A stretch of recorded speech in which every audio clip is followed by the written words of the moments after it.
Bonjour à tous et bienvenue à ce dernier jeudi du webinaire du projet FAIR. Je suis Aurélie Régnier, chargée de projet à l'Agence de développement et d'urbanisme de la Sambre et je représente aujourd'hui tous les partenaires du projet FAIR. Le projet FAIR a organisé depuis maintenant 2 mois des webinaires qui sont réalisés avec le soutien du Fonds européen de développement régional. Nous avons donc partenaires organisé ces webinaires avec d'autres projets Interreg que sont Compétences sans frontières, Bâtissez 2 ou encore le projet Objectif Bluestone. Aujourd'hui, le webinaire du jour va porter sur le confort thermique en période chaude et nous allons avoir le plaisir d'accueillir Monsieur Guy Allard. Les webinaires donc, que nous organisons invitent autant les professionnels que le grand public à voir et écouter plusieurs intervenants belges et français et à interagir avec eux via un chat de questions-réponses. Pour cela, il vous suffit de cliquer en haut à droite de votre écran au niveau d'un rectangle avec un point d'interrogation et de poser votre question. Nos collègues en backstage vont pouvoir soit publier votre question et la réponse, ou alors de choisir de sélectionner la question pour la poser à notre intervenant en fin de présentation. Le tout, vous pouvez également, donc, lors de votre question, vous présenter, donc noter votre nom ou votre prénom, ou de poser votre question de façon anonyme. Donc, le tout à votre convenance. Avant d'accueillir notre intervenant du jour, je voulais vous donner quelques informations sur le projet FAIR.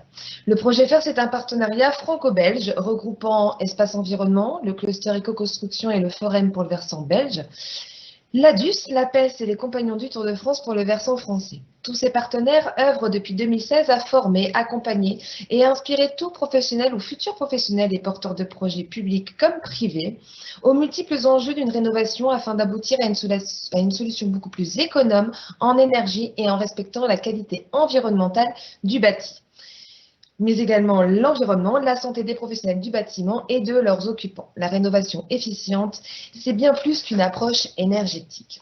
Et aujourd'hui, pour nous parler de la thématique du jour, nous avons le plaisir d'accueillir Monsieur Guy Allard. Bonjour Monsieur Allard, comment allez-vous? Bonjour, je vais bien.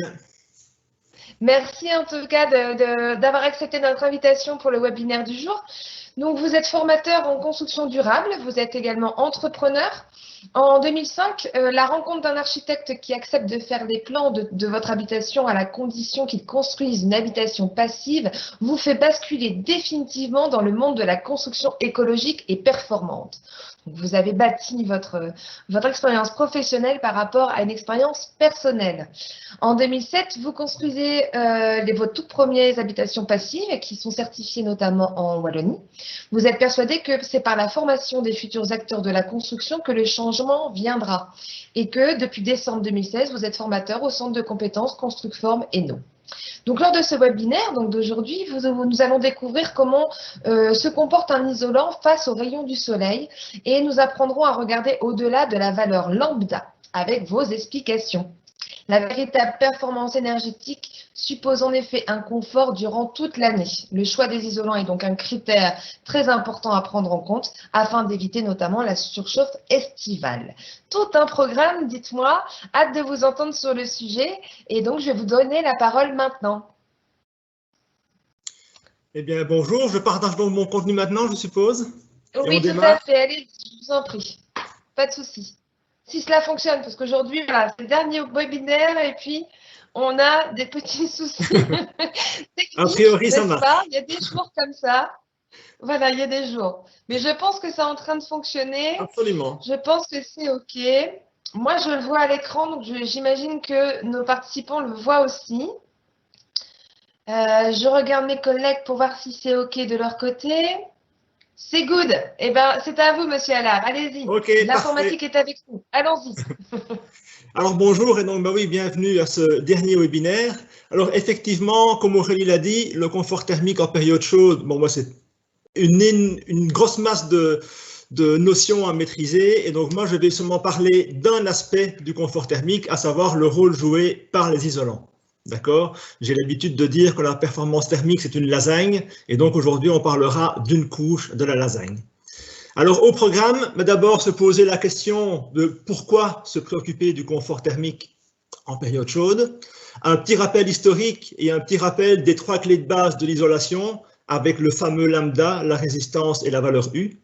Et puis, on va analyser plus en profondeur le sujet du jour, donc la situation estivale, et on ira au-delà des 3 clés de base, au-delà du lambda, au-delà de la résistance. Je vais vous présenter un petit logiciel gratuit que certains connaissent peut-être déjà, Ubacus, et qui pourra vous aider lors de la conception de concepts de complexes isolants performants autant en hiver qu'en été.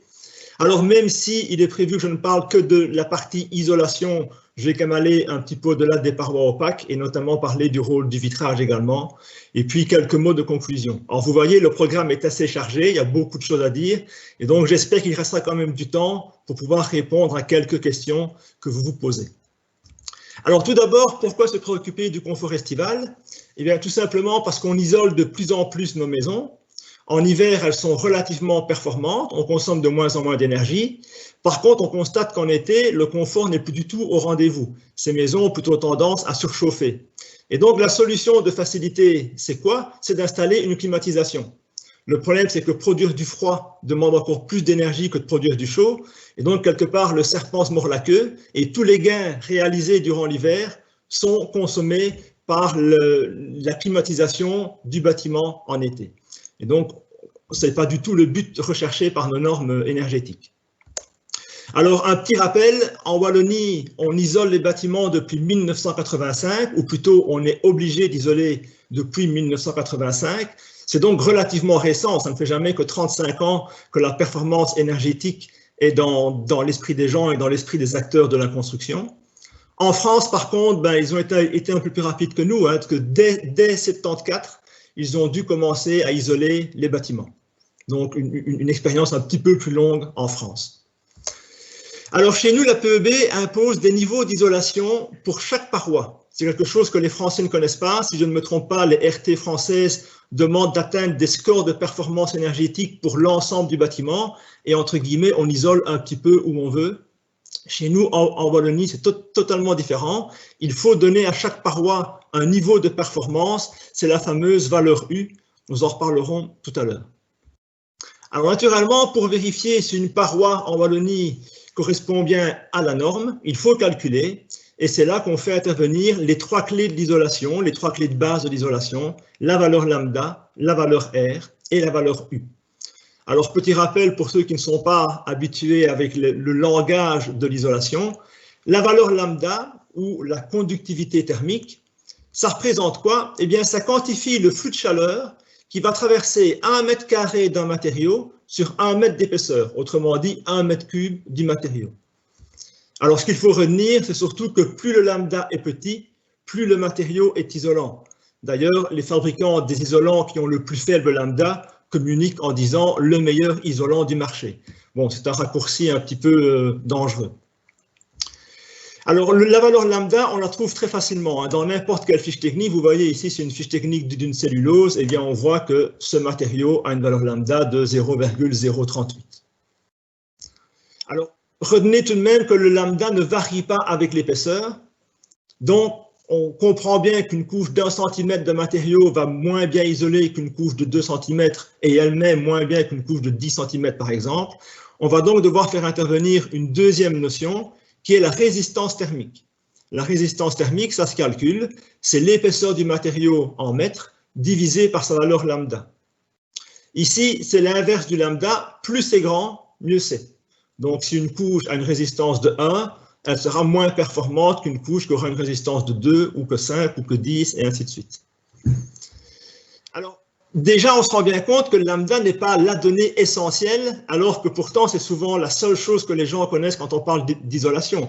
Ici, prenons 3 isolants, une fibre de bois, un polystyrène extrudé et un polyuréthane. On voit que le polyuréthane, a priori, est le meilleur isolant. Il a un lambda plus faible, 0,025.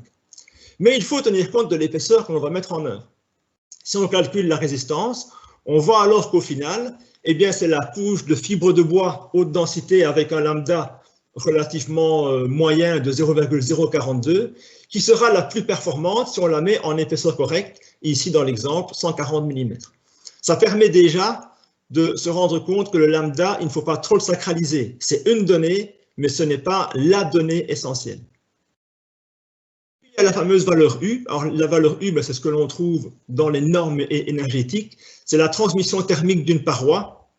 C'est un petit peu la même logique que le lambda, sauf que le lambda, c'est un seul matériau, un matériau homogène, et la paroi va être constituée de plusieurs couches, et donc un matériau hétérogène. Tout comme le lambda, plus c'est petit, plus c'est performant.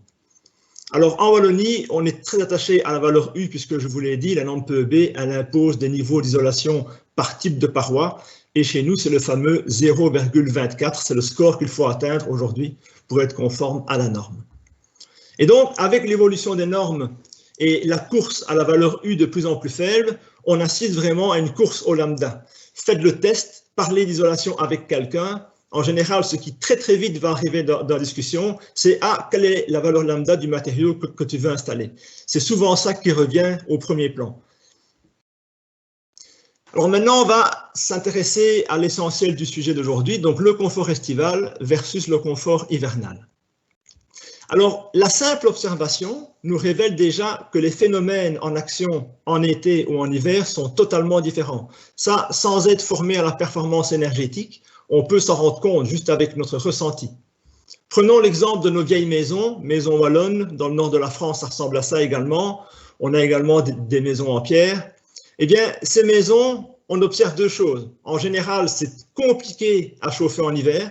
Il faut beaucoup d'énergie et beaucoup de temps pour la mettre à température. Par contre, c'est des maisons qui restent très fraîches en été. À l'inverse, on a nos habitations modernes, très bien isolées, avec des looks plus contemporains pour ceux qui préfèrent du contemporain. Et là, ce que l'on constate, c'est que c'est en général fortement isolé, très performant en hiver, des petites chaudières, voire des petites pompes à chaleur pour les chauffer, chauffage basse température. Par contre, en été, nombreuses de ces habitations nécessitent une climatisation si on veut atteindre un confort acceptable. Alors, je généralise un petit peu, je ne dis pas que toutes les maisons modernes surchauffent, mais c'est quand même un constat que l'on fait depuis quelques années, c'est un des problèmes des maisons bien isolées. Enfin, bien isolées, fortement isolées. Si elles étaient bien isolées, elles seraient confortables également en été. Alors, ce que l'on constate donc, c'est que les maisons modernes, les parois retiennent la chaleur en hiver, mais la laissent rentrer en été, alors que les maisons anciennes, les parois laissent sortir la chaleur en hiver, mais par contre, elles ne laissent pas rentrer la chaleur en été. C'est vraiment, les flux sont totalement inversés. Donc nous, ce que l'on veut, c'est le meilleur. Nous, on voudrait des parois qui retiennent la chaleur en hiver et qui ne la laissent pas rentrer en été. Ça, c'est une maison confortable. Et donc, si on conçoit bien les parois de la maison notamment, et si on tient bien compte de différents paramètres que nous verrons à la fin, eh bien, on aura une maison confortable toute l'année. Alors, faisons un zoom sur ce qui se passe au niveau du bâtiment. Alors, première chose à bien comprendre, ça c'est important de l'avoir toujours en tête, de ne jamais l'oublier, le flux de chaleur, il n'a qu'un seul sens. Le chaud va toujours vers le froid. Le froid ne peut pas aller vers le chaud. Physiquement, c'est impossible. Donc, c'est toujours la zone chaude qui veut donner sa chaleur à la zone froide.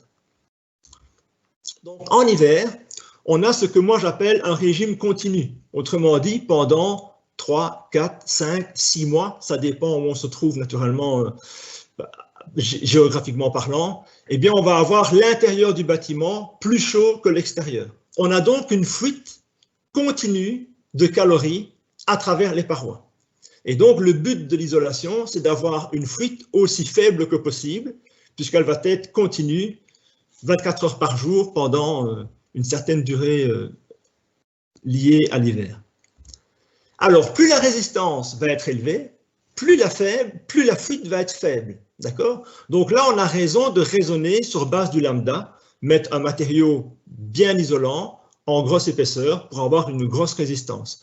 Si la résistance est plus faible, on aura des fuites plus importantes. En été, par contre, c'est totalement différent. En été, on va faire un gros plan sur la toiture, c'est encore mieux, on comprendra mieux ce que je vais expliquer.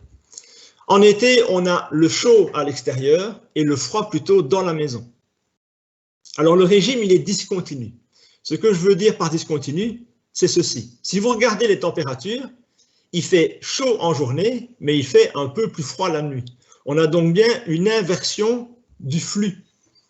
Il fait chaud à l'extérieur et froid dedans durant la journée, mais quand la nuit vient, on a une inversion. Le chaud est dans la maison et le froid est dehors.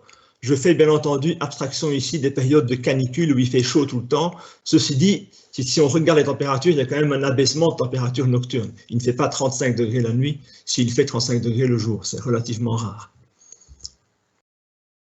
Alors, faisons encore un gros plan, encore plus gros pour bien comprendre. Donc, ce qui va se passer en été, la chaleur vient frapper la toiture et la température augmente. On va obtenir des températures de cet ordre-ci, à savoir 70-80 degrés en surface de toiture, 20-25 degrés dans l'habitation, et donc une différence de température de l'ordre de 50 à 60 degrés, un gros delta de température. Et la température, le flux de chaleur, va commencer à traverser le matériau, puisque même s'il est isolant, il ne bloque pas totalement le flux de chaleur, il va au mieux le ralentir. Et puis la chaleur va pénétrer dans le bâtiment. S'il fait chaud dehors, froid dedans, la nature elle veut l'équilibre, on va essayer d'atteindre du chaud et du chaud. Même température partout, ça c'est la situation la plus catastrophique. Et puis naturellement, la nuit arrive, le chaud est dedans, le froid est dehors, le flux s'inverse. La chaleur, elle voudrait sortir du bâtiment. Le problème, c'est qu'elle se prend de face la couche isolante que l'on a placée. Et donc la chaleur ne peut plus sortir. Avec en plus, comme problème, c'est qu'ici les deltas sont beaucoup plus faibles. Vous voyez, s'il fait 30 degrés dans l'habitation et qu'on a une nuit entre 10 et 20 degrés, on aura un delta de 10 à 20 degrés. Le delta est bien moindre que celui que l'on a en pleine journée. Donc le flux de chaleur également. Le flux de chaleur est proportionnel au delta de température. Et donc cette situation, elle va mener à la surchauffe du bâtiment. Alors comment faire pour ne pas avoir trop chaud? Et comment se fait-il qu'un matériau freine la chaleur dans un sens, de l'intérieur vers l'extérieur en hiver, et pas dans l'autre sens? Si vous prenez un panneau d'isolant, il n'y a pas de sens pour le poser. Donc c'est qu'il se passe autre chose. Alors, on base toute notre réflexion sur la conductivité thermique, sur le lambda. Et le lambda, il quantifie le flux de chaleur qui traverse 1 mètre carré sur 1 mètre d'épaisseur pour un delta de 1 degré. Il nous manque une information essentielle dans le cadre du confort estival, c'est la notion de temps. Il n'y a pas de notion de temps dans la valeur lambda. La valeur lambda, c'est un flux de chaleur. Ce qu'il faut savoir, c'est combien de temps met la chaleur pour traverser ici, puisqu'on parle d'1 mètre d'épaisseur. Donc l'objectif va être de placer un isolant qui va retarder le passage de la chaleur. En fait, ce que l'on veut obtenir, c'est qu'au moment où la nuit arrive, le flux de chaleur est encore dans l'isolant. Ça, c'est l'idéal, puisque le flux s'inverse et la chaleur aura plus de facilité pour ressortir. Ça, c'est le cas idéal qu'on ne peut pas toujours atteindre. À minima, ce qu'il faudra, c'est que le flux de chaleur pénètre ici dans le bâtiment le plus tard possible dans la journée pour réchauffer au minimum l'espace de l'intérieur du bâtiment. Alors, aux 3 clés d'isolation, les 3 clés de base, on va en ajouter 2 de plus, alpha et eta. Alors ça, on n'en parle jamais. Il y a très peu de documentation qui parle de thermique où on aborde ces notions-là. En général, on se limite à lambda, résistance et valeur U. Alors, alpha, c'est quoi? C'est la diffusivité thermique. Ça va caractériser la vitesse à laquelle une onde de chaleur va se répandre dans le matériau. Comment est-ce qu'on calcule la diffusivité thermique? Eh bien, c'est la valeur lambda du matériau divisée par le produit de sa masse volumique et de sa capacité thermique. On appelle ça également la chaleur spécifique ou la chaleur massique. Je vous ai dit en tout début du webinaire que le lambda, on trouve l'info très facilement. Dans toutes les fiches techniques des matériaux, quasiment, on trouve le lambda. La masse volumique peut se trouver assez facilement aussi. Par contre, pour bon nombre d'isolants, vous pouvez faire l'essai, chercher une fiche technique et chercher cette information aussi. Bien souvent, vous ne l'avez pas. Et bien souvent, ce sont des matériaux qui ne proposent pas un bon confort estival. Une fois qu'on aura calculé la diffusivité thermique, on va calculer le déphasage thermique. Alors, le déphasage thermique, au niveau du matériau, c'est en fait le temps que met l'onde de chaleur pour passer d'une face à l'autre du matériau. Quand on parle de déphasage au niveau d'une habitation, c'est le décalage temporel qu'il y a entre le pic de température à l'extérieur du bâtiment et le pic de température à l'intérieur du bâtiment. Comment est-ce qu'on calcule le déphasage? Eh bien, voici la formule. On a donc une constante qui est 0,023. On va multiplier ça par l'épaisseur du matériau, toujours exprimé en mètres, et on va diviser cela par la racine carrée de la diffusivité, autrement dit, la racine carrée de alpha divisé par ρc.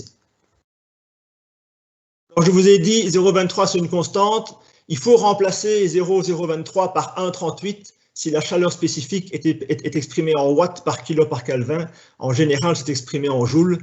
Mais donc voilà, si on est en watts, eh bien, il y a un calcul à faire pour transformer les joules en watts ou les watts en joules, peu importe. Et le déphasage est exprimé en heures. Alors, à performance hivernale identique, le confort estival va être très différent. Donc ici, vous voyez, on prend 4 isolants avec leur valeur lambda, leur chaleur spécifique et leur densité. Ce sont des valeurs réelles. Je n'ai pas mis les marques des matériaux, mais ces produits existent réellement. Et donc, ce que l'on va faire, donc on va calculer quelle épaisseur minimale il faudrait placer de cet isolant pour être conforme à la norme PEB, d'accord? Donc, obtenir ce fameux U égale 0,24, pardon. On va simplifier le calcul, on ne va pas tenir compte des résistances superficielles ni des fractions bois, des choses comme ça. Donc les puristes m'excuseront, mais ici on simplifie le raisonnement, mais ça reste de toute façon valable. Hein. Donc quelle épaisseur pour être conforme à la PEB? Voici. Donc si on place 158 mm de cellulose, on aura la même résistance thermique que si on place 91 mm de polyuréthane ou 191 mm de fibre de bois. Donc là, on a bien des performance hivernale identique. On a une valeur R de 4,16, identique pour les 4 matériaux. Maintenant, ce que l'on va faire, c'est pour ces épaisseurs, on va calculer le déphasage que ça va donner. Et là, on se rend compte que le confort estival, va être très différent. Sur le confort estival, voilà ce qu'il va donner. Vous voyez, on a notre laine de verre qui va déphaser ou ralentir l'onde de chaleur 2h38 seulement. Autrement dit, après 2h30, la chaleur du soleil, elle est dans le grenier et on est occupé à chauffer le bâtiment. Et vous voyez qu'à l'opposé de ça, on a la fibre de bois qui, elle, va ralentir, va même empêcher le passage de l'onde de chaleur pendant 14h35. Le soleil brille rarement aussi longtemps, en tout cas en Belgique. Donc ici, on se rend bien compte qu'à confort hivernal identique, le confort estival est vraiment très différent. Alors, aucune de ces solutions n'est vraiment optimale. Parce que ici, eh bien, on a un déphasage qui est vraiment trop important, mais on est obligé de mettre quand même une grosse épaisseur pour être conforme à la norme, et ça va vraiment coûter très cher en plus. Ici, on a une épaisseur qui reste raisonnable, c'est bien au niveau du coût. Par contre, 5 heures de déphasage, c'est un peu limite. On estime que sous nos latitudes, donc Belgique et nord de la France, entre 8 et 10 heures de déphasage, c'est bien. Et plus on va descendre en France, plus il faudra augmenter ce déphasage. Et pour le sud, 12-13 heures de déphasage sont plutôt recommandées. Donc la bonne solution, souvent, ça va être de combiner des isolants. Rien n'empêche de mettre un peu de fibre de bois et un peu de cellulose pour obtenir un déphasage de l'ordre de 8 à 10 heures. Et réduire également le coût du complexe isolant. Alors, comme c'est des calculs un petit peu compliqués à faire, on peut s'aider d'un logiciel. Alors, il en existe des tas, certains sont très coûteux, et puis il existe le fameux logiciel Ubacus, que vous pouvez trouver à l'adresse mail www.ubacus.de. C'est gratuit, il faut juste créer un compte. Alors, il y a une option payante, mais qui n'est pas nécessaire, on peut déjà bien concevoir des choses sur la version gratuite. L'avantage de ce logiciel, c'est qu'il va nous permettre de composer vraiment le complexe que l'on veut mettre en œuvre. Donc ici, c'est une coupe d'une toiture. Et alors, le logiciel va nous donner quelques informations intéressantes. Vous voyez ici, il nous donne le déphasage notamment, la capacité de chaleur interne et l'atténuation des amplitudes de température. On va détailler ça tout à l'heure. Et vous avez également ici un onglet confort d'été. Et quand on ouvre cet onglet, on accède à ceci. Et vous voyez ici ce que j'appelle le déphasage. Donc c'est le décalage entre le pic de température extérieure et le pic de température intérieure. Et puis on a une autre notion importante, on va l'aborder dans quelques minutes, qui est l'amortissement, c'est-à-dire le décalage qu'il y a entre la température maximale à l'extérieur et la température maximale à l'intérieur. Donc Ubacus nous donne le déphasage. Le déphasage, c'est ce qu'on va appeler l'inertie par transmission. Donc c'est ralentir le déplacement du flux de chaleur dans le matériau. Et puis, il y a a une autre notion d'inertie, et c'est en général à celle-là que font référence les gens quand ils parlent d'inertie, c'est l'inertie par absorption. Et donc, elle, qu'est-ce qu'elle représente? C'est la quantité de chaleur nécessaire pour élever 1 degré d'un mètre carré du matériau, principalement au niveau des surfaces intérieures. L'inertie par absorption. Alors, pour l'inertie par absorption, on fait appel à une 6e clé qui est l'effusivité. Alors, l'effusivité, c'est à nouveau un calcul qui fait appel aux mêmes données, donc c'est la racine carrée du produit du lambda, de la masse volumique et de la chaleur spécifique. Retenez que plus l'effusivité est élevée, plus les matériaux vont être à même de jouer le rôle d'éponge thermique. Autrement dit, il va être capable d'absorber de l'énergie sans se réchauffer de manière notable. Et donc, c'est vraiment le produit de ces deux notions, le déphasage et la capacité de chaleur intérieure, qui va nous donner l'atténuation des amplitudes de température. Alors ça, c'est le delta de température extérieure divisé par le delta de température intérieure. Je vais prendre un exemple, parce que je me rends compte qu'il y a beaucoup de formules mathématiques dans tout ce que je vous explique. Imaginons qu'à l'extérieur, la température de la façade, par exemple, soit passée de 20 à 50 degrés. On a donc un delta de 30 degrés. Et la température intérieure, donc le mur intérieur, est passé, lui, de 21 à 24 degrés. On a un delta de 3. Si on divise 30 par 3, on obtient 10. On aurait donc une atténuation des amplitudes de l'ordre de 10. Alors, je n'ai pas choisi cet exemple au hasard. En fait, 10, c'est le minimum qu'il faut avoir si on veut un bon confort estival. Donc, vous voyez ici, je vous ai dit 8 heures de déphasage, c'est déjà pas mal, mais ça ne suffit pas. On n'aura pas un bon confort estival parce qu'on n'a pas suffisamment de capacité de chaleur intérieure. Donc, il faut vraiment que les 3 paramètres ici soient corrects pour avoir un confort estival appréciable. Alors, il va suffire de très peu de choses.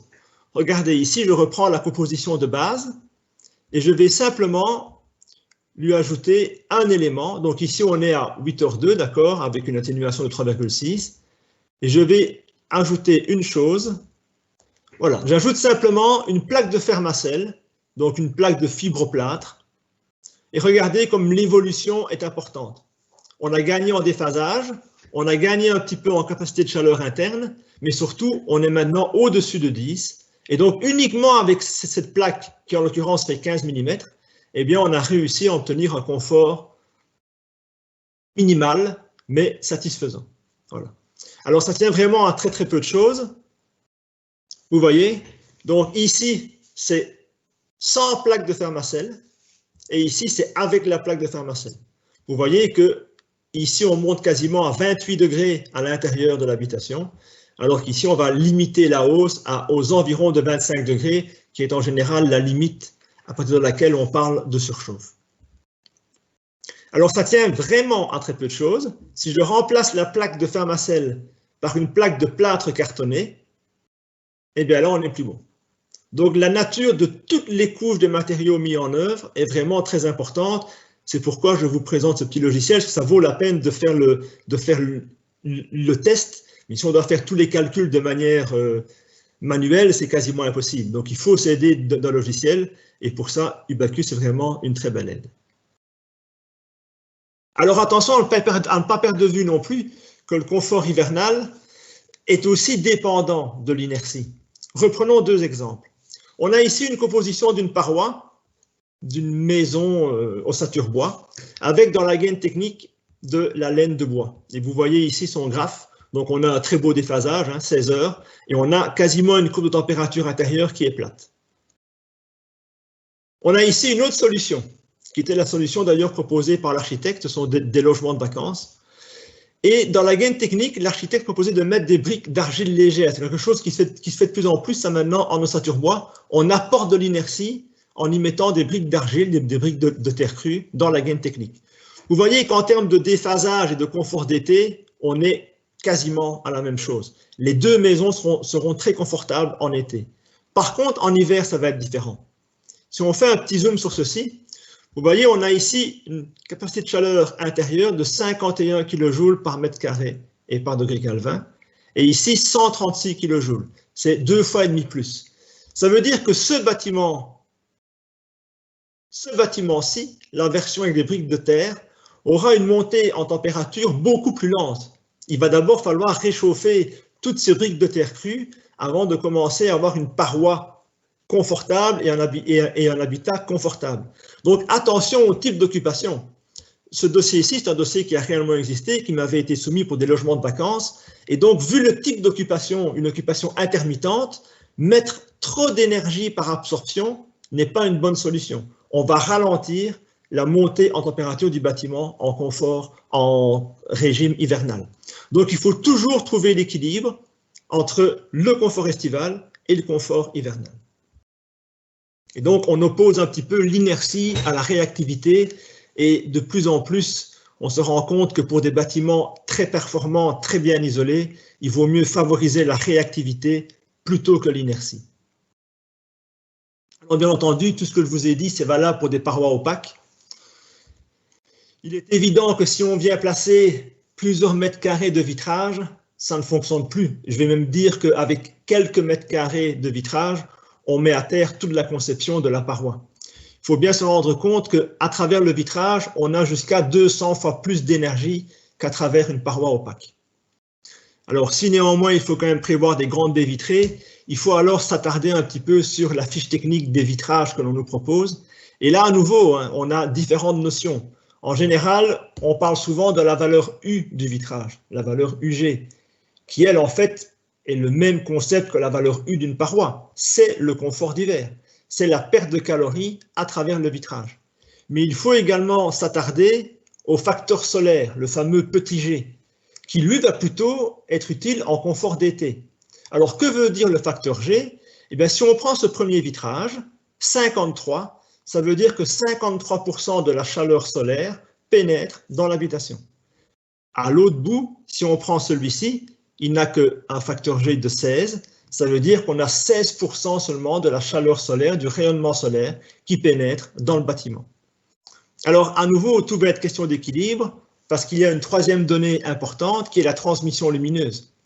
Et donc, vous voyez que le vitrage avec un facteur G de 53 a une transmission lumineuse de 74.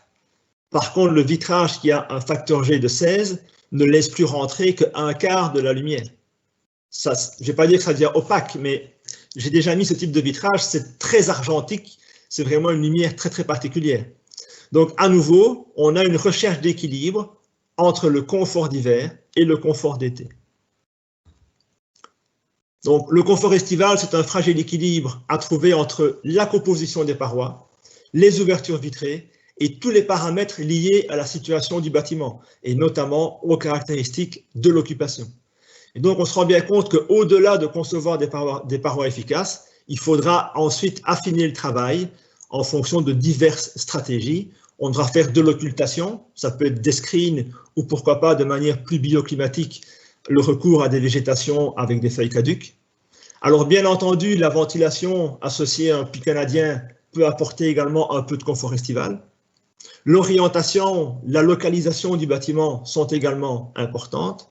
Et puis, il y a d'autres stratégies encore, notamment, par exemple, les toitures vertes ou les toitures lestées, qui peuvent également améliorer le confort estival. Il faut retenir de tout ceci, c'est surtout, s'il y a une chose à retenir, c'est celle-là, que la valeur lambda n'est qu'une donnée à prendre en compte. Il ne faut pas sacraliser le lambda, ça c'est vraiment très important. Comprendre que la masse volumique et la chaleur spécifique sont des données importantes dans le cadre du confort estival et que trop d'inertie peut nuire au confort hivernal. Enfin, au-delà des parois opaques, la performance thermique, ça demande de prendre en compte l'ensemble du bâtiment. J'en ai pas parlé ici, mais il est évident que l'étanchéité à l'air, notamment, sera aussi un facteur important si on veut un bâtiment confortable en période estivale. Voilà, j'espère que je n'ai pas été trop vite. Je vous remercie pour votre attention et donc je suis disponible maintenant pour vos questions. Non, pas du tout. Merci beaucoup, Monsieur Allard. C'est très gentil à vous. Non, vous avez été vraiment très clair avec des belles formules, hein, qui m'ont l'air un peu compliquées, mais je pense que revenir sur le diaporama serait important à ce niveau-là. Effectivement, ça suscite beaucoup de questions, cette thématique. Je vais me permettre donc du coup de vous les poser. Il y a une question sur les caractéristiques des isolants, justement. Est-ce qu'ils restent les mêmes sur la durée? Alors ça, c'est la grande question, mais je n'ai pas la réponse.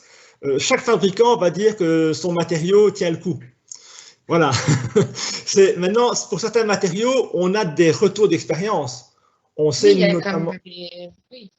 on sait notamment que la cellulose, par exemple, on sait qu'en Autriche notamment, ils ont démonté des bâtiments qui avaient été isolés 25 années avant. La cellulose n'avait pas vieilli du tout, elle n'était pas tassée non plus. Ils ont aspiré la cellulose, ils l'ont réutilisée pour d'autres bâtiments. Donc ça, on sait que ça marche. Maintenant, celui qui a déjà rénové une vieille maison, quand on voit à quoi ressemble une laine de verre qui a 15 ans d'âge, ben, visiblement, ça vieillit un peu moins bien. Mais voilà, là, j'ai pas vraiment une réponse officielle et définitive, quoi. Après, ça dépend aussi, j'imagine, des différents isolants dans tous les cas. Tout à fait, oui. Mais justement, quand vous parliez tout à l'heure de mixage des isolants, est-ce que cela ne provoque pas des problèmes pour la migration de la vapeur d'eau? Alors ça, c'est une autre couche de la fameuse lasagne de la performance énergétique. Alors non, ça ne pose pas de problème pour peu qu'on mixe les bons matériaux. Donc, l'avantage du petit logiciel Ubacus que j'ai présenté, c'est qu'il va également faire une simulation hygrothermique de la paroi.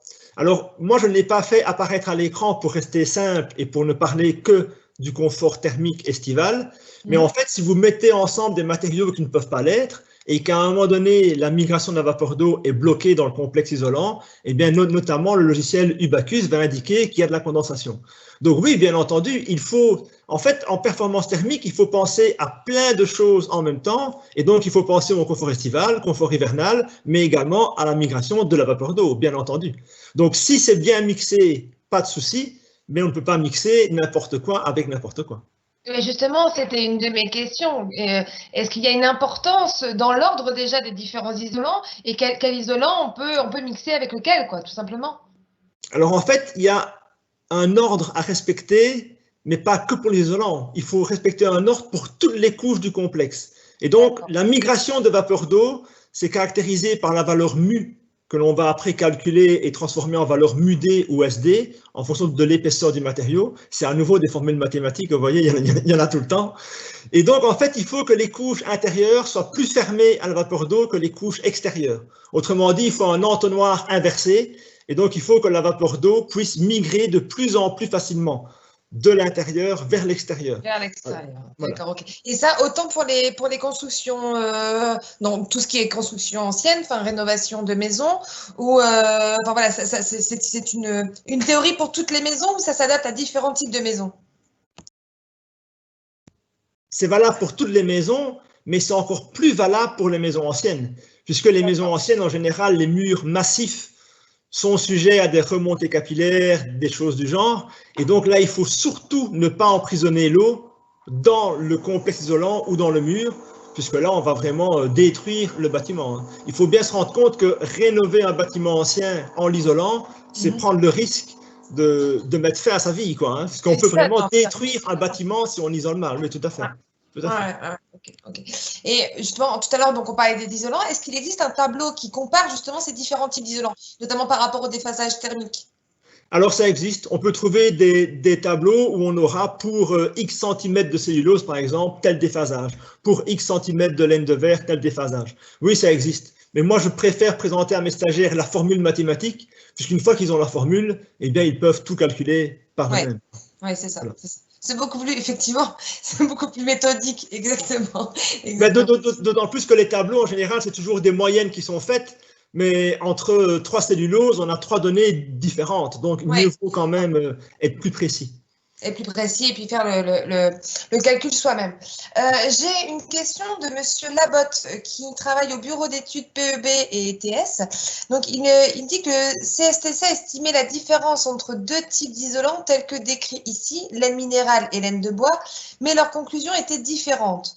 Pour eux, la différence entre les matériaux était négligeable par rapport à la maîtrise des apports solaires et de la ventilation nocturne. Qu'est-ce que vous en pensez?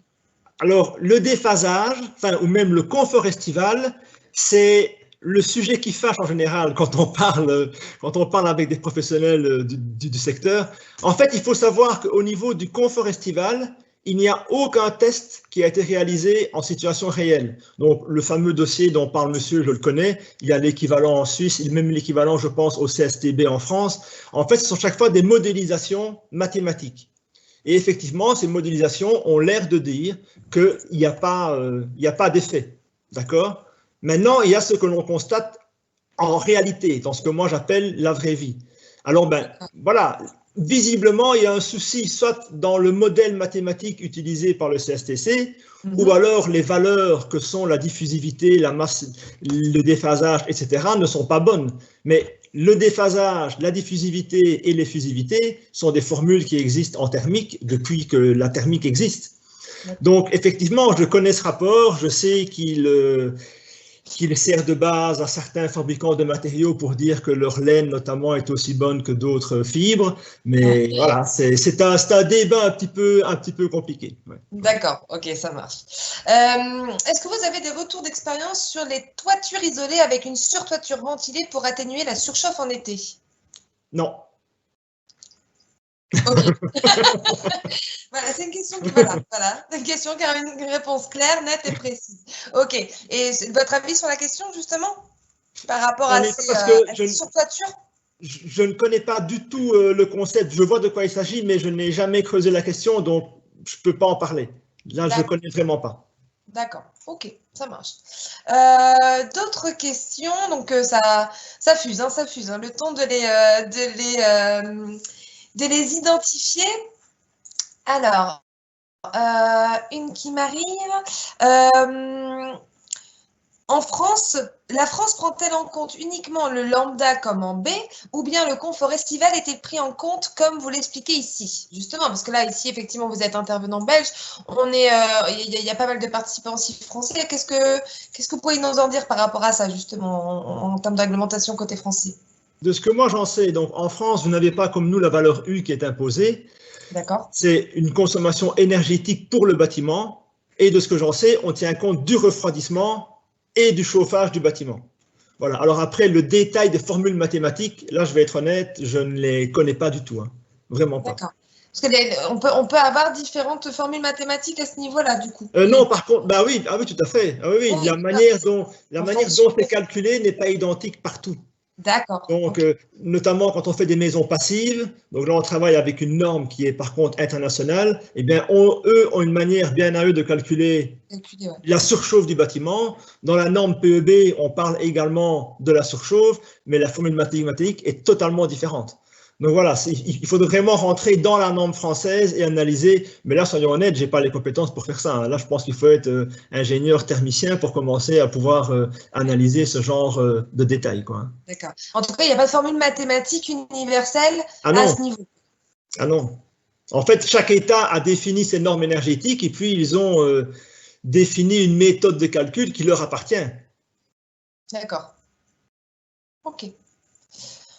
Maintenant, il n'y a plus qu'à choisir la bonne formule mathématique, mais en tout cas que l'on souhaite avoir. De toute façon, la norme s'impose à nous. Voilà, si on est français, on n'a pas le choix, il faut construire selon la norme française. Donc, voilà. Dans tous les cas.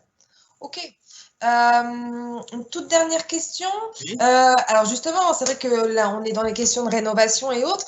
Comment être sûr qu'un artisan maîtrise bien ces notions s'il s'occupe des travaux d'isolation? Vous ne savez pas. C'est vraiment... Alors, en France, je ne sais pas. En Belgique, vous ne savez pas, puisqu'il n'y a pas d'accès à la profession.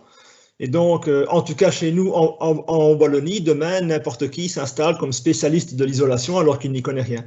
Et effectivement, c'est dramatique, puisque on a parlé, vous avez évoqué la migration de vapeur d'eau. C'est souvent ça qui pose problème. Si on ne met pas le bon isolant au bon endroit, eh bien, le bâti ancien, on le détruit. Voilà. Oui, c'est ça, il est totalement fermé, on lui met une enveloppe et il est en train de se Absolument. détruire en tant que tel, quoi. Absolument.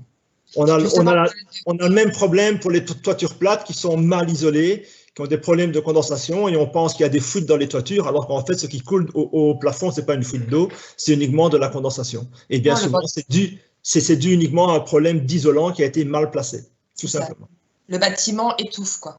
Et justement, on parle de ça. J'ai une question. Que pensez-vous d'isoler par l'intérieur un mur et avec quoi pour que le mur respire? Donc, on est sur du bâti ancien, là. Oui. Alors, isoler par l'intérieur le bâti ancien, c'est toujours compliqué puisqu'on va laisser des ponts thermiques un petit peu partout. Tous les murs de refend, les planchers, tout ça va poser problème avec risque de condensation, première chose. Si malgré tout, on isole par l'intérieur, alors là, d'office, on va perdre un petit peu l'effet inertie du mur ancien.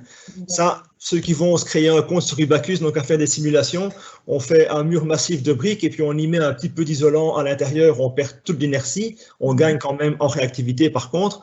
Et puis si on isole par l'intérieur, ben moi, de facto, je pars avec de l'isolant naturel. Pour deux raisons. Un, il laisse passer plus facilement le flux de vapeur d'eau.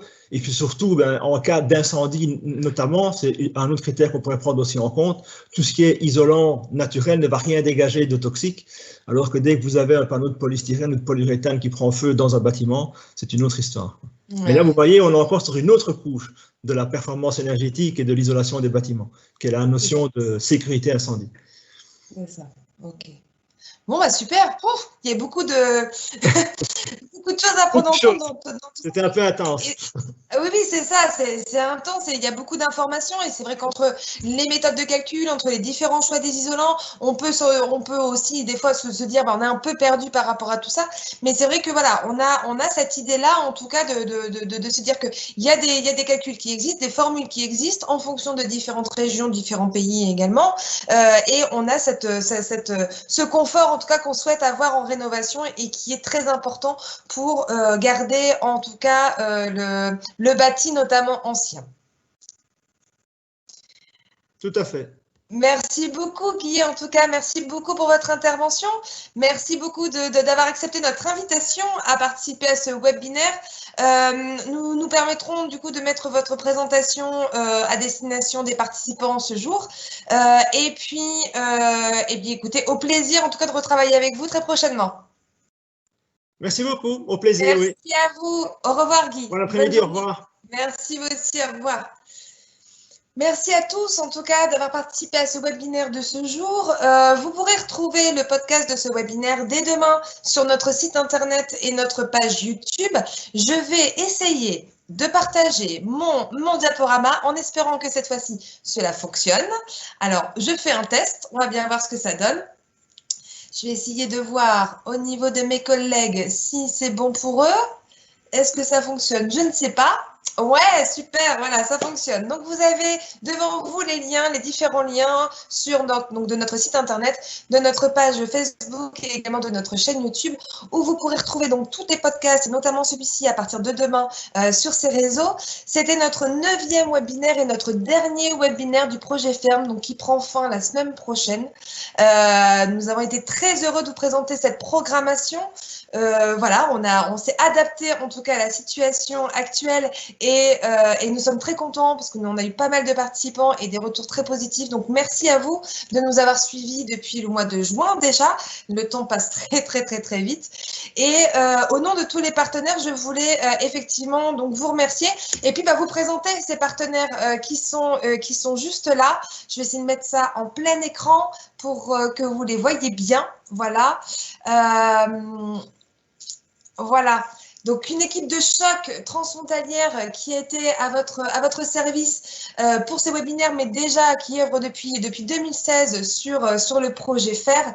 Une équipe d'enfer, on va le dire. À un moment donné, on va se lancer aussi un peu des fleurs. Merci à tous, merci. Je remercie au nom des partenaires tous les participants. Et personnellement, je les remercie également pour tout le travail que nous avons fait ensemble et du partenariat donc, que nous avons eu pendant tout ce temps. Une belle aventure se termine avec ce projet, mais il y a d'autres projets qu'on a encore en tête et vous nous reverrez prochainement, c'est sûr et certain. C'est sûr et certain. Je vais remercier également Thierry Delestre qui était aux commandes de notre scribing, donc du jour, mais également de ceux que l'on a fait précédemment dans les différents podcasts, enfin les différents webinaires, pardon. Nous vous l'enverrons effectivement aussi dans le courrier de remerciement.